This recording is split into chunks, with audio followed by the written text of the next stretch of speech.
Assalamualaikum warahmatullahi wabarakatuh. Selamat pagi semuanya. Alhamdulillah hari ini kita bisa melakukan kegiatan pembelajaran kembali pada mata pelajaran matematika untuk kelas 10. Nah, hari ini untuk kelas 10 kita akan mencoba mempelajari untuk pertemuan ke-6 dan ke-7 yaitu dengan materi yaitu trigonometri pada segitiga, sinus, kosinus, dan tangen. Ya, jadi pada bab ini kita akan mempelajari tentang trigonometri pada sebuah segitiga, kemudian kita akan mencoba juga mempelajari tentang sinus, kosinus, dan tangen. Adapun indikator pembelajaran yang akan kita diharapkan untuk dapat dilaksanakan adalah yang pertama adalah siswa diharapkan dapat menggambar segitiga yang baik. Kemudian siswa dapat mencari sisi dari sebuah segitiga. Kemudian siswa dapat menentukan sudut alfa dan beta pada sebuah segitiga. Siswa dapat mencari panjang sisi jika diketahui dua sisi atau satu sudut atau dua sudut pada sebuah segitiga. Kemudian adalah siswa dapat menjawab soal latihan. Nah, inilah indikator pembelajaran yang diharapkan dapat dimiliki oleh siswa.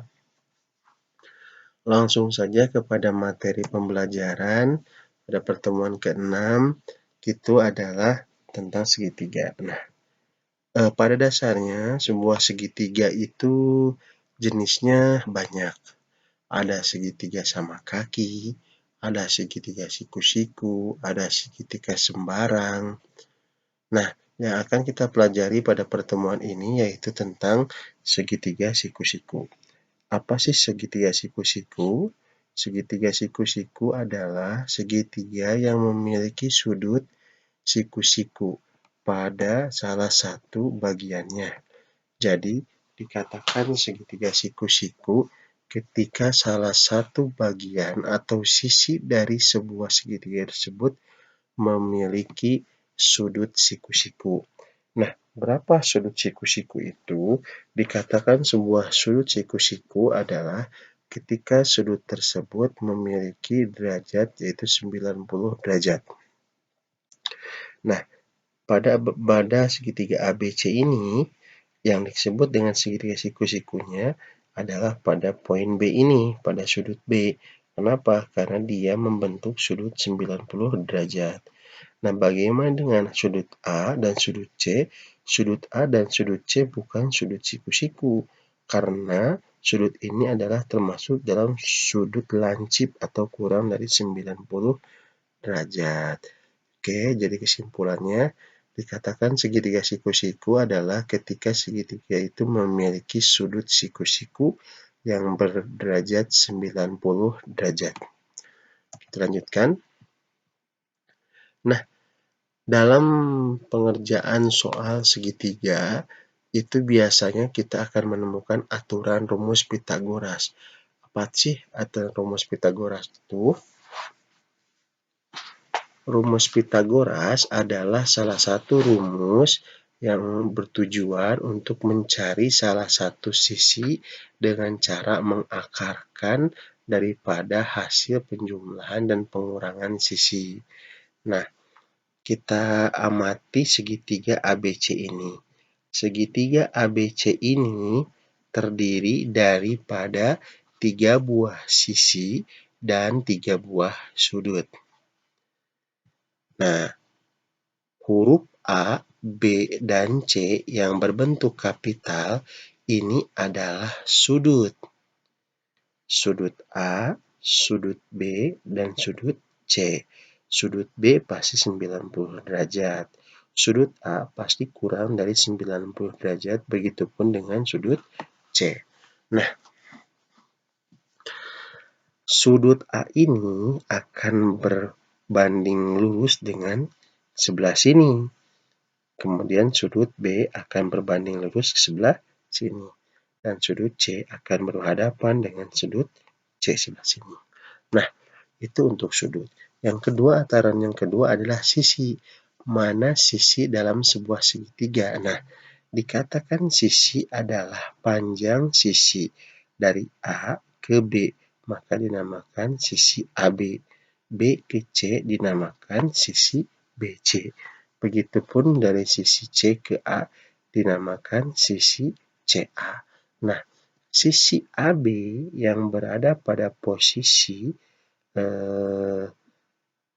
sudut C, maka AB ini adalah namanya sisi depan, atau lebih cenderung disebut dengan sisi tegak. Sedangkan BC adalah sisi samping, dan AC adalah sisi miring. Nah, untuk sisi miring ini disebut dengan hipotenusa. Jadi kesimpulannya, dalam sebuah segitiga siku-siku akan terdapat 3 buah sisi, yaitu sisi depan, sisi samping, dan sisi miring, dan 3 buah sudut, yaitu sudut A, sudut B, dan sudut C. Kita lanjutkan. Nah, pada sebuah segitiga siku-siku akan ada persamaan A kuadrat tambah B kuadrat sama dengan C kuadrat. Nah, di mana A, B, dan C ini adalah sudut kalau kita menghitung sudutnya. Sedangkan ketika kita menghitung sisi, maka kita akan menggunakan rumus Pythagoras. A adalah, yang ini nih, adalah C kuadrat dikurang B kuadrat. Atau ketika kita mencari sisi CB, maka sisi CB itu adalah sisi miring dikurangi sisi AC. Kemudian yang ketika kita mencari B, B ini adalah, yang B ini berarti sudut ini adalah AC ya. Maka yang kita cari adalah BA, oke, dikurangi CB atau C kuadrat dikurang A kuadrat. Begitu pula dengan C, maka yang akan kita temukan adalah B ditambah A. Nah, dalam rumus Pythagoras ini terdapat satu buah perbedaan, yaitu ketika kita mencari sisi miring, maka kita akan menjumlahkan sisi depan dengan sisi samping. Nah, untuk lebih jelasnya, bisa kita lihat pada contoh soal berikut ini. Sebuah segitiga siku-siku dengan panjang sisi AB dan sisi AC, yaitu 4 dan 5 cm. Yang pertanyaan adalah gambarkan segitiga tersebut. Yang kedua adalah berapa panjang sisi BC. Nah, dalam soal Pythagoras, ketika kita membuat gambar segitiga, maka segitiga ini harus ada siku-sikunya, karena ini adalah segitiga siku-siku. Kita tuliskan A, B, dan C. Nah, kemudian kita masukkan sisi AB adalah 4 cm dan sisi AC adalah 5 cm. Dan sisi C kita belum mengetahui, atau panjang daripada sisi BC kita belum mengetahui. Nah, yang sudah kita ketahui adalah sisi miring dan sisi depan, atau AC dikurang AC dan AB. Nah, bagaimana langkah menjawabnya? Langkah menjawabnya sebagaimana dalam rumus Pythagoras, ketika kita mencari salah satu sisi, kemudian sisi miringnya kita sudah ketahui, maka kita tinggal kurangi saja sisi miringnya ke dalam sisi depan. Nah, ingat, rumus Pythagoras pasti akar kuadrat dan pangkat. Maka ketika kita mencari BC, maka BC kuadrat adalah AC kuadrat dikurang AB kuadrat diakarkan. Karena ini 5 kuadrat itu adalah 5 kali 5, 25, 4 dikali 4 adalah 16, 25 dikurang 16 adalah akar 9, akar 9 adalah 3. Jadi panjang sisi BC adalah 3 cm. Nah, ini yang ditanyakannya adalah sisi BC-nya 3 cm. Bagaimana kalau seandainya yang ditanyakannya soalnya adalah panjang ini, panjang sisi depan? Kan ini pertanyaannya ada sisi samping ya. Nah, kalau sisi depan sangat mudah. Berarti sisi miring dikurangi sisi samping. Nah, bagaimana kalau soal itu yang diketahuinya sisi depan dengan sisi samping? Maka sangat mudah. Sisi depan saja tinggal ditambah dengan sisi miring, sisi samping, kemudian diakar kuadratkan. Seperti itu ya. Kita lanjutkan. Dalam sebuah segitiga terdapat aturan sinus kosinus. Apa aturan sinus kosinus? Aturan sinus dan kosinus adalah aturan perbandingan sisi dengan sisi. Dengan cara kita sudah mengetahui ketiga sisi tersebut. Nah, sebagaimana kita ketahui dalam sebuah segitiga terdapat sisi miring, sisi samping, dan sisi depan. Terdapat juga sisi alfa. Nah, sinus alfa adalah sisi depan dibagi sisi miring. Atau kita singkat, si D dibagi simi. Kemudian, kosinus alfa adalah sisi samping dibagi sisi miring. Atau kita singkat dengan sisam dibagi simi. Sedangkan tangen alfa adalah sisi depan dibagi sisi samping. Atau kita singkat dengan CD dibagi sisam. Kesimpulannya adalah aturan sinus kosinus ini adalah untuk sinus dan kosinus sama-sama pembaginya adalah sisi miring. Sedangkan untuk tangen adalah sisi samping. Kita lanjutkan. Contoh soal untuk mencari nilai perbandingan sudut dengan aturan sinus, kosinus, dan tangen. Diketahui segitiga siku-siku ABC dengan panjang sisi AC adalah 13 cm dan sisi BC adalah 5 cm. Berapakah nilai perbandingan sisi-sisi jika Anda menggunakan aturan perbandingan sinus, kosinus, dan tangen? Nah, untuk soal seperti ini jelas. Kita harus mencari ketiga sisi-sisinya.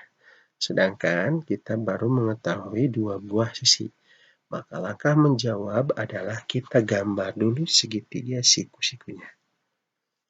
A, B, dan C.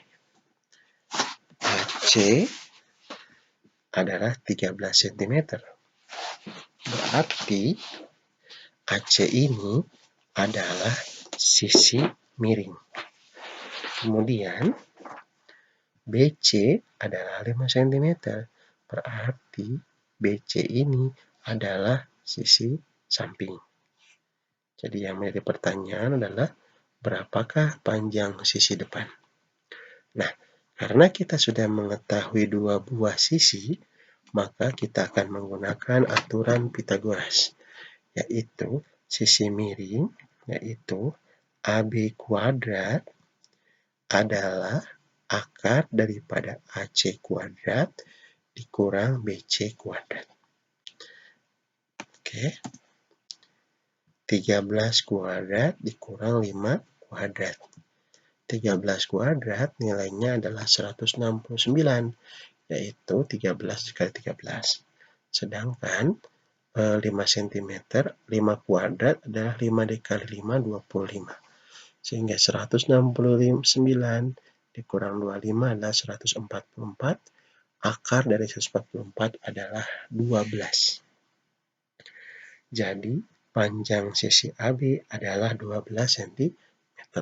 Nah, karena kita sudah mengetahui ketiga-tiganya sisinya, maka sangat mudah untuk melakukan aturan perbandingan sudut.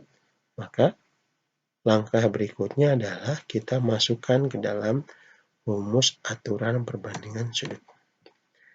Ingat, sinus A sisi depan dibagi sisi miring, kosinus A sisi samping dibagi sisi miring, tangen A sisi depan dibagi sisi samping.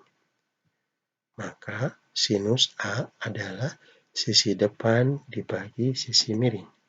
Sisi depan 12, sisi miring adalah 13. Selanjutnya, kosinus A sisi samping dibagi sisi miring. Kita cek. Sisi samping itu 5 dibagi miring 13. 5/13. Tangan adalah sisi depan dibagi sisi miring. Sisi depan 12, sisi samping, sisi miring adalah 13. Maka 12/13. Nah, sangat mudah sekali dalam pengerjaan soal berbentuk perbandingan sudut ini. Cuma yang harus kita pahami adalah kita harus mengetahui ketiga sisinya, kemudian kita mengetahui rumus dalam perbandingan sisi depan, sinus, kosinus, dan tangan. Oke? Jangan sampai kita termasuk orang yang seperti ini. Ketika dijelasin mengerti, ketika pas ngerjain nggak bisa. Mudah-mudahan kita bisa mengerjakannya dan jauh dari seperti yang bacanya. Oke, latihan. Silahkan diketahui sebuah gambar 6, 10, panjang sisi BC-nya berapa, tentukan perbandingan sisinya. Panjang sisi BC juga sama, perbandingannya berapa. Itu saja yang dapat dipelajari pada pertemuan hari ini. Mudah-mudahan dapat dipahami. Jika ada kesalahan, mohon maaf. Jika ada kesalahan dalam penulisan atau penjelasan, silahkan di komentar. Kemudian silahkan diperbaiki karena kita masih dalam tahap pembelajaran. Terima kasih atas perhatiannya. Wassalamualaikum warahmatullahi wabarakatuh.